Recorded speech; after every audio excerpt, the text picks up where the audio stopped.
narito na ang mga mainit na showbiz balita natin ngayong gabi. Ang maghahatid, walang iba kundi ang Asia's pop sweetheart, ang walang kapares na si Julian San Jose. Julian!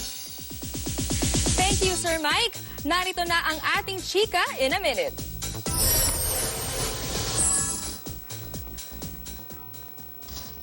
Pinoy group ang champion sa World Supremacy Battlegrounds International Hip-Hop Dance Competition sa Australia.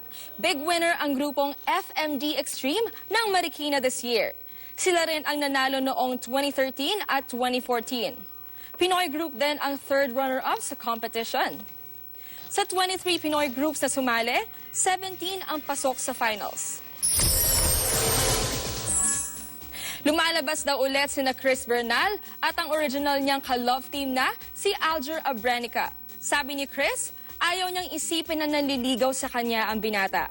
Pero open daw siya sakaling manligaw nga si Alger. Naging abala si Chris sa kanyang guesting sa karelasyon.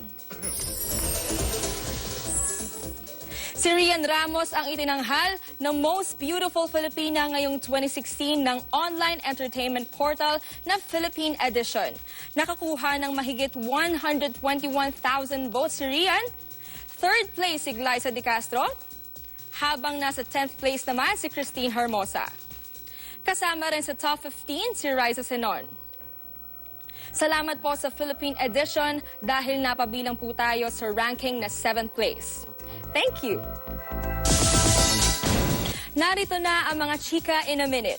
Nagpakitang gila si Bea ng kanyang galing sa shooting. Sa video na kanyang in-upload sa Instagram, tila action star in the making si Bea. Sa bawat putok niya ng baril, fearless si Bea.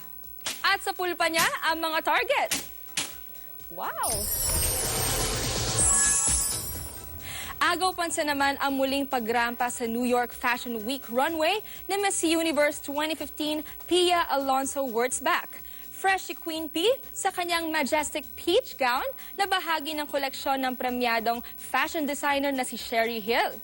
Naslay din ni Pia ang iba't iba niyang looks at hairstyles na dumalo siya sa mga event ng Fashion Week.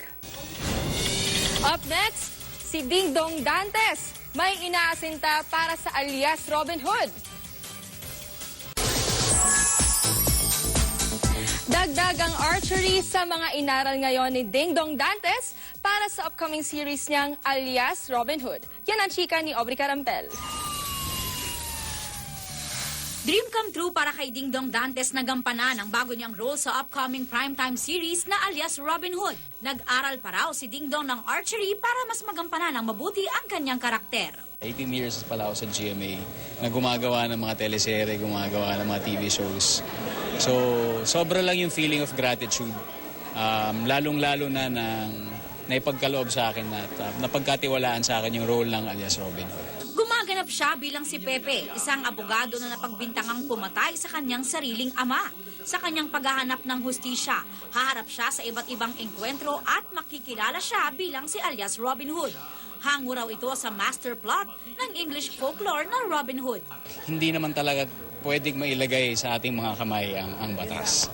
Diba? Kaya ang challenge din sa show na to para makita ng audience is paano ba yung character ni Robin Hood? Aubrey Carampel, updated sa Showbiz Happenings. Yan ang chika ko this Tuesday night. Sa ngalan ni Iya Villania, ako po si Julian San Jose. Miss Mel, Sir Mike, Miss Vicky. Salamat, Julian. At yan po mga balita ang ating tinutukan sa nakalipas sa 24 oras.